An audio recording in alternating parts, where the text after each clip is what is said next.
اللهم صل على سيدنا ومولانا محمد معدن الجود والكرم وآله وأصحابه وبارك وسلم. آپ تمامی حضرات یقیناً جانتے ہیں کہ شمسی سال کے اعتبار سے یا انگریزی سال کے اعتبار سے ماہ جنوری کی آج پہلی تاریخ ہے اور 2021واں سال شروع ہو چکا ہے اور 2020واں سال کو ہم نے رخصت کر دیا ہے اور ہم اور آپ 21ویں صدی میں زندگی گزار رہے ہیں. جیسے کہ ہم نے پچھلے جمعہ آخر میں یہ مختصر پیغام دیا تھا کہ سال تو نیا شروع ہونے والا ہے، لیکن ہم مسلمانوں کو چاہیے کہ ہم اپنے پچھلے سال کا جائزہ لیں کہ ہم نے کتنا کچھ کمایا ہے، کتنا کچھ ہم نے کھویا ہے، یا کس قدر ہم نے ترقی اور کامیابی کی ہے، یا پھر حقیقت یہ ہے کہ ہر اعتبار سے ہم ناکام ہی ناکام رہے ہیں. کیوں؟ اس لیے کہ جب ہم اپنے ماضی کو دیکھیں گے، اپنے پاسٹ کو دیکھیں گے، تو ہمیں فیوچر کی پلاننگ کرنے میں آسانی ہوگی اور ہم سمجھ سکتے ہیں کہ پاسٹ ہمارا اس وجہ سے برا رہا اور ہمیں اس وجہ سے ناکامی ملی، تو آئندہ ہمیں چاہیے کہ ہم ایسی غلطی نہ دہرائیں. آئیے ہم اور آپ جائزہ لیتے ہیں کہ 21ویں صدی میں ہم جی رہے ہیں اور اپنے سنِ ہجری کے اعتبار سے، اسلامی کیلنڈر اور اسلامی سال کے اعتبار سے تقریباً 1440 سال کا عرصہ گزر چکا ہے اور ہم اور آپ اتنے سال یعنی گزار چکے. مذہب اسلام کا ایک دور جو لمبا دور رہا وہ گزر چکا. ہمارے ابتدائی دور کو بھی ہم دیکھیں اور ابھی جس زمانے میں جس دور میں ہم زندگی گزار رہے ہیں اس کا بھی ہم جائزہ لیں. تو یقیناً جب ہم دونوں دور کا جائزہ لیں گے یعنی مذہب اسلام کے ابتدائی دور کو دیکھیں گے تو ہم اس نتیجے پر پہنچیں گے کہ وہاں پر تعداد کے اعتبار سے کم تھے، مال کے اعتبار سے کم تھے اور اس کے علاوہ دنیاوی جو اسباب ہوتے ہیں اس کے اعتبار سے وہ کم تو تھے، لیکن الحمدللہ وہ ہر جگہ پر کامیاب ہی کامیاب رہے. تعداد کے اعتبار سے کم تھے. اب آج آپ تعداد کا جائزہ لیں یعنی مسلمانوں کی آبادی کتنی ہے. ظاہر سی بات ہے آپ صرف اپنے ملک ہندوستان کو دیکھیں گے تو کروڑ مسلمان یہاں پر موجود ہیں اور اس طریقے سے ساری دنیا کا جائزہ لیں گے تو آپ اس نتیجے پر پہنچیں گے کہ ایک بڑی تعداد میں آج دنیا میں مسلمان رہتے اور بستے ہیں. اور اس کے علاوہ آپ دیکھیں یعنی ابتدائی اسلامی دور کو دیکھیں گے تو آپ کو پتہ یہ چلے گا کہ دنیاوی مال اور اسباب کے اعتبار سے بہت زیادہ کمی تھی. وہاں کھانے کے بھی جو ہے معاملات ایسے تھے کہ ایک وقت کا کھانا کھا لیتے تو دوسرے وقت کا بھروسہ نہ تھا. آج ہم اور آپ الحمدللہ بڑے اچھے لباس پہن لیتے ہیں، بڑے اچھے کپڑوں کا استعمال کر لیتے ہیں. ایک ایک آدمی کے پاس ایک نہیں وافر مقدار میں کپڑوں کے جوڑے ہوتے ہیں. لیکن اس دور کا اگر ہم جائزہ لیں تو اس نتیجے پر پہنچیں گے کہ بہت سارے ایسے مسلمان رہے، ایسے صحابہ اکرام رہے جنہیں ایک چادر بھی ملنا یہ بھی بہت مشکل کی بات ہوا کرتی. یعنی بمشکل اگر ان کے پاس ایک سے دو چادریں ہوتی تو عالم یہ ہوتا کہ ایک چادر کو دھوتے وہ سوکھ جاتی تو اس کے بعد ان کو بدن ڈھکنے کا معاملہ طے کرنا ہوتا. کبھی کبھی گھر میں ایک سے دو افراد ہوتے تو ان کے پاس ایک سے دو چادریں ہوتی تو گھر کے افراد جو ہے اس کے ذریعے سے اپنا گزارا کرتے. یا پھر کچھ اور معاملہ آگے بڑھ جائے تو عالم یہ ہوتا کہ کپڑے تو موجود ہوتے لیکن اتنے شاندار عالیشان کپڑے نہ ہوتے بلکہ کپڑوں پر کئی ایک پیمن لگے ہوتے، کئی جگہ سے پھٹے ہوتے اور پرانے ہوتے. لیکن یہ تمام تر ظاہری اسباب کے اعتبار سے کمی تو تھی لیکن کوئی نہ کوئی طاقت ان کے اندر تھی جس کی وجہ سے ساری دنیا میں وہ کامیاب نظر آتے تھے. آخر وہ کون سی طاقت تھی ان کے اندر؟ تو ہم اور آپ اسی نتیجے پر پہنچیں گے کہ ان کے اندر روحانی وہ طاقت تھی کہ ان کے اندر اسلامی جو رشتہ تھا، مذہب اسلام سے جو رشتہ تھا بہت ہی زیادہ مضبوط رشتہ تھا. اپنے نبی سے جو رشتہ ان کا تھا، ان کا جو تعلق تھا بہت زیادہ مضبوط تھا، ان کا ایمان جو تھا نبی پر اور اللہ تبارک و تعالیٰ کی ذات پر کامل ایمان تھا، اور ان کا معاملہ یہ تھا کہ وہ ظاہری اسباب پر نظر نہیں رکھتے تھے بلکہ مسبب الاسباب اللہ تعالیٰ کی ذات پر کامل اعتماد و بھروسہ رکھتے تھے۔ اور آج کا معاملہ کیا ہے؟ الحمدللہ مسلمان کوئی بہت زیادہ گیا گزرا نہیں، الحمدللہ رہنے کے لیے اچھے عالیشان مکان بھی ہے، سر ڈھانکنے کے لیے اپنے لیے چھت بھی میسر آتی ہے، کھانے پینے کے بھی سامان وافر مقدار میں موجود ہے، لیکن اس کے باوجود آپ دیکھیں صرف شہر حیدرآباد نہ بلکہ پورے ملک ہندوستان کا جائزہ لے لیں آپ، یا پھر ساری دنیا کا جائزہ لیں، عرب ممالک کا جائزہ لیں یا پھر عجم ممالک کا جائزہ لیں، ہر جگہ پر مسلمان رسوا اور ذلیل ہوتا ہوا نظر آ رہا۔ کیوں آخر اس کی وجہ کیا ہے؟ ہمیں اور آپ کو چاہیے کہ ہم اور آپ اس کا جائزہ لیں۔ ہم نئے سال کی خوشی کا اظہار کرنے کی کوشش تو کرتے ہیں، لیکن آپ یہ بھی تو دیکھیں کہ ایک سال ہمارا جب گزرتا ہے تو یہ ہماری زندگی کا ایک سال کم ہو گیا ہے، یعنی ایوریج جو ہوتی ہے امت محمدیہ کی عمر وہ 60 سال کی ہوتی ہے۔ اب اگر کوئی 40 سال کی زندگی گزار لیا، 41ویں سال میں قدم رکھا، مطلب یہ ہے کہ اس کے 40 سال مکمل ہو گئے، 60 سال کی اگر عمر ہے تو وہ اپنی موت کے زیادہ قریب ہو گیا۔ تو ہمیں چاہیے کہ ہم خوشیوں کا اظہار نہ کریں بلکہ ہم یہ دیکھیں کہ کیا ہم اللہ تبارک و تعالیٰ کو راضی کر چکے ہیں، کیا ہماری زندگی ویسے گزر رہی ہے جیسے کہ ہمارے نبی علیہ الصلوۃ والسلام نے ہمیں مبارک طریقہ بتایا ہے، کیا ہم اسوہ رسول پر چل رہے ہیں یا نہیں چل رہے ہیں۔ ہمیں اور آپ کو چاہیے کہ ہم اس بات کا جائزہ لیں، تاکہ جیسے جیسے موت کے قریب ہوتے جائیں گے تو ہمیں اور آپ کو چاہیے کہ ہمیں یہ دنیا چھوڑنا ہے، اور ہم ذہنی طور پر پورے طور پر عملی طور پر ہم اس کو تیار رکھیں اپنے آپ کو، اور ہم اپنی تیاری کو جاری رکھتے ہوئے اس بات کا پیغام دیں دنیا میں تو ہم رہ رہے ہیں لیکن دنیا میں رہنے کا مقصد آخرت کی تیاری کرنا۔ آپ دیکھیے مسلمانوں کا معاملہ یہ ہے دنیاوی اعتبار سے، اور سارے عالم میں دیکھیں آپ جائزہ لیں تو عرب ممالک میں دیکھیں یا پھر یورپ میں دیکھیں یا پھر امریکہ میں دیکھیں یا پھر دیگر ممالک میں دیکھیں، آج مسلمان ہر جگہ پر رسوا اور ذلیل ہوتا ہوا نظر آ رہا ہے، اور یہ مسلمانوں ہی کے اعمال ہے جس کی وجہ سے یہ غیر لوگ ہماری مساجد پر حملہ کر رہے ہیں، ہمارے مدارس پر حملہ کر رہے ہیں، اور ہمارے جو شعار ہے، جو اسلام کی علامات ہے، ان پر جو ہے سازشوں کے ساتھ ایسے ایسے حملے کیے جا رہے ہیں۔ ان کا مقصد یہی ہے کہ مسلمان صرف اور صرف نام کا مسلمان دنیا میں رہے اور انہیں دور دور تک تعلیمات اسلام سے کوئی وابستگی ہی نہ رہے۔ کیوں؟ اس لیے کہ انہیں معلوم ہے، اسلام کی تعلیم یہ جانتے ہیں کہ جب تک یہ مذہب اسلام کی تعلیمات پر عمل پیرا رہے، ان کا نبی کے ساتھ رشتہ مضبوط رہا، تو یہ ہر جگہ پر سر بلند رہے، ہر جگہ پر غالب رہے، اور جو قوم ان کے سامنے آتی گئی وہ ہمیشہ جو ہے مغلوب رہی، اور یہ ساری دنیا میں بلکہ آدھی دنیا سے زیادہ جگہ پر جو ہے بہت مختصر وقفے میں انہوں نے مذہب اسلام کے پرچم کو لہرا دیا۔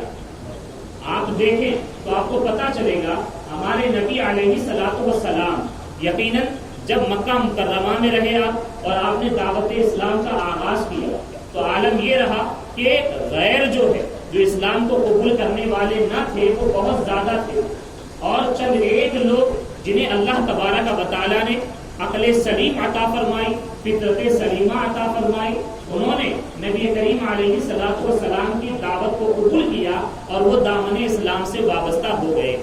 اور مکہ مکرمہ میں جب ہمارے نبی علیہ الصلوۃ والسلام نے اعلان نبوت فرمایا تو اس وقت میں جب مکہ مکرمہ کا جائزہ لے تو عالم یہ تھا اس وقت میں کہ خانہ کعبہ کے اندر ہی تقریباً 360 بت جو ہے رکھے ہوئے تھے۔ معاذ اللہ، وہ سرزمین ہے جہاں پر حضرت سیدنا ابراہیم علیہ السلام توحید کی آواز کو، توحید کے عمل کو، توحید کے کام کو انہوں نے آغاز کیا تھا، اور یقیناً وہاں سے اللہ تبارک و تعالیٰ کی وحدانیت کے کام کا آغاز ہوا تھا۔ لیکن جیسے جیسے زمانہ دور ہوتا گیا اور انبیاء اکرام کی ہدایت سے یہ دور ہوتے گئے، تو ان میں اس قدر گمراہی اور شرک آ گیا کہ معاملہ یہ ہوا کہ آگے چل کر دنیا نے دیکھا کہ ہمارے نبی علیہ الصلوۃ والسلام کے اعلان نبوت فرمانے سے پہلے صفا پہاڑی پر کوئی بت رکھا ہوا تھا، مروہ پہاڑی پر کوئی بت رکھا ہوا تھا، اس طریقے سے خانہ کعبہ کے اندر کئی بت موجود تھے۔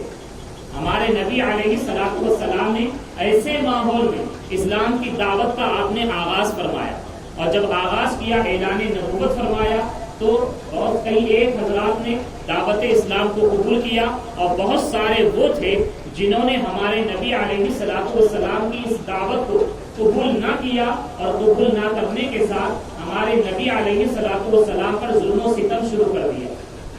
اور اتنا ظلم و ستم کیا، لیکن اتنے ظلم و ستم سہنے کے باوجود، زیادتی سہنے کے باوجود ہمارے نبی علیہ الصلوۃ والسلام نے دعوت اسلام کے کام کو روکا نہیں، بلکہ آپ نے اپنے کام کو جاری رکھا، اور صحابہ کرام بھی اس عمل کو جاری رکھے، یہاں تک کہ ایک واقعہ جو پیش آیا ہمارے نبی علیہ الصلوۃ والسلام کی مبارک زندگی میں، وہ شیعہ ابی طالب کا واقعہ، یعنی ایک وادی رہی، اس وادی میں جو ہے ابو طالب کے جتنے خاندان کے لوگ تھے، ہمارے نبی علیہ الصلوۃ والسلام کے جو ابو طالب چچا ہیں، ان کے تمام خاندان والوں کو ایک وادی میں محصور کر دیا گیا، ایک جگہ پر جمع کر دیا گیا، اور اعلان کر دیا گیا کہ اب ان کا بائیکاٹ کیا جاتا ہے۔ کیوں بائیکاٹ کیا جاتا ہے؟ اس لیے کہ یہ ہمارے معبودوں کو، یعنی ان کے جو باطل معبود تھے جن کی یہ پرستش اور پوجا کرتے تھے، ان کو یہ برا کہتے ہیں، اور ہم جو ہے عاجز آ چکے ہیں، اب ان کا بائیکاٹ کرنا ہے۔ اور بائیکاٹ کے نام پر تقریباً 3 سال کا عرصہ ہمارے نبی علیہ الصلوۃ والسلام پر اور آپ کے تمام خاندان والوں پر ایسا گزرا کہ وہاں پر کھانے کو کھانا نہ تھا، اور کئی دن تک گھر کے رہنے والے چھوٹے بڑے پتے کھا کر اور معمولی سی غذا کھا کر زندگی گزارتے رہے۔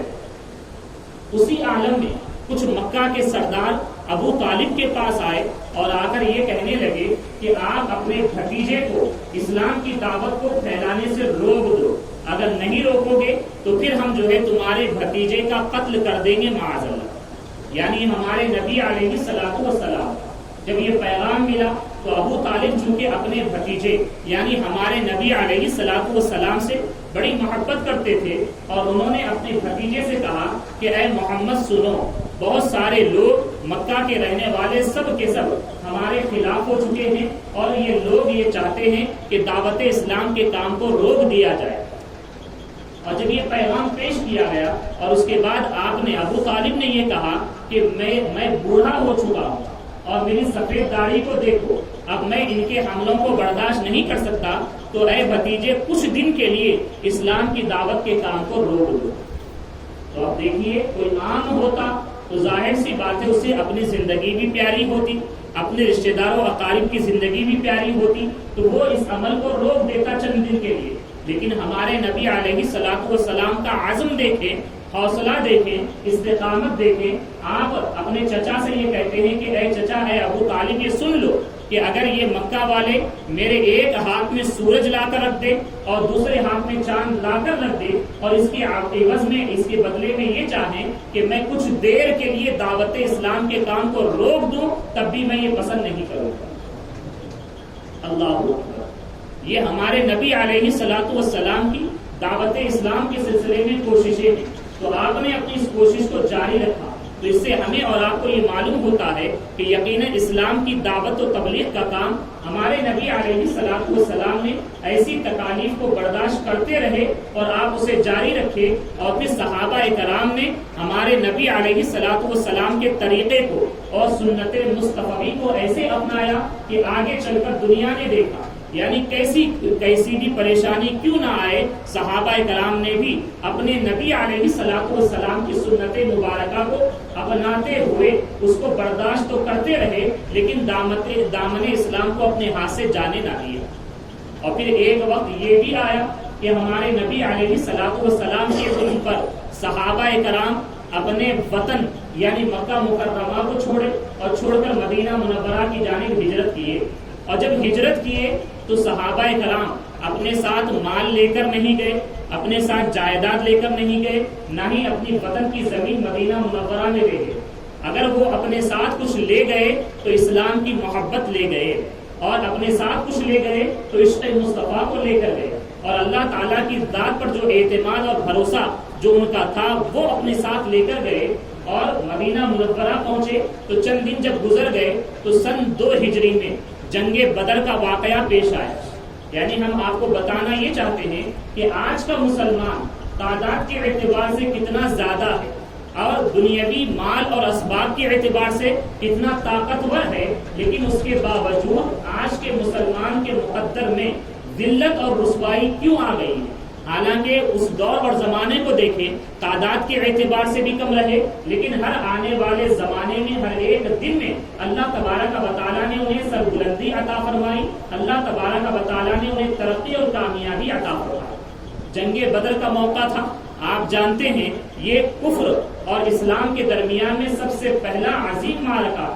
عظیم جنگ ہے، اور مد مقابل میں جو کفر آیا تھا وہ تقریباً 1000 کی تعداد میں تھے۔ ان کے پاس کئی سو اونٹ بھی موجود تھے، کئی سو گھوڑے بھی ان کے پاس تھے، اسلحے بھی، تلواریں، نیزے وغیرہ بھی ان کے پاس تھے، کھانے وغیرہ کا سامان بھی بہت زیادہ تھا ان کے پاس، 1000 کی تعداد میں تھے۔ اور ہمارے نبی علیہ الصلوۃ والسلام کے ساتھ مدینہ منورہ سے جو صحابہ کرام نکلے تو ان کا عالم کیا تھا؟ تو ظاہری اسباب ان کے پاس نہ تھے، صرف 313 کی تعداد ان کی تھی، رمضان کا مہینہ تھا، حالت روزے میں تھے، اور عالم یہ تھا کہ ایک کھجور اگر کسی کو مل جاتا تو آدھا کھجور وہ کھاتے اور آدھا کھجور اپنے مسلمان اور مومن بھائی کو عطا کرتے، اور جب کچھ سفر آگے بڑھا تو کھجوریں بھی ختم ہو گئی تو صرف گھٹنی چوس کر اپنے دل کو تسلی دے دیتے۔ یہ مسلمانوں کا عالم تھا، یہ صحابہ اکرام کا ایمانی جذبہ تھا، ان کی روحانی طاقت تھی، تو عالم کیا تھا۔ اور پھر ان کے پاس مال اور اسباب کیا تھے؟ تو مال اور اسباب بھی کچھ زیادہ نہ تھے، پورے لشکر میں شاید 1 سے 2 گھوڑے موجود تھے صرف، اور اونٹ کا معاملہ یہ تھا، ایک اونٹ 3 آدمیوں کے درمیان میں تقسیم ہوا تھا، یعنی باری باری کر کر مدینہ منورہ سے مقام بدر تک سوار ہو کر پہنچا کرتے تھے، اور سامان بھی بہت کم تھا۔ لیکن آپ دیکھیں، دنیا جانتی ہے اللہ تبارک و تعالیٰ نے ہمارے نبی علیہ الصلوۃ والسلام کے صدقے میں صحابہ اکرام کو جنگ بدر میں ایسی فتح عطا فرمائی کہ اس فتح میں اللہ تبارک و تعالیٰ نے وہ شان اور عظمت رکھی کہ کفر ہمیشہ کے لیے ذلیل اور رسوا ہو گیا۔ عالم یہی رہا، یعنی 1000 کی تعداد میں آئے تو تھے کفار لڑنے کے لیے، اور ظاہری مال پر، ظاہری اسباب پر، ہتھیار پر انہیں بڑا تکبر تھا، بڑا گھمنڈ تھا، لیکن اللہ تبارک و تعالیٰ نے کفار کو شکست فاش عطا فرمائی۔ آخر مسلمان تعداد کے اعتبار سے کم تھے، ہتھیار ان کے پاس نہ تھے، یعنی آج کا مسلمان اگر ہوتا جو ظاہری اسباب پر زیادہ بھروسہ کرنے والا ہے، وہ یہ عالم دیکھ کر ہی میدان سے بھاگ جاتا۔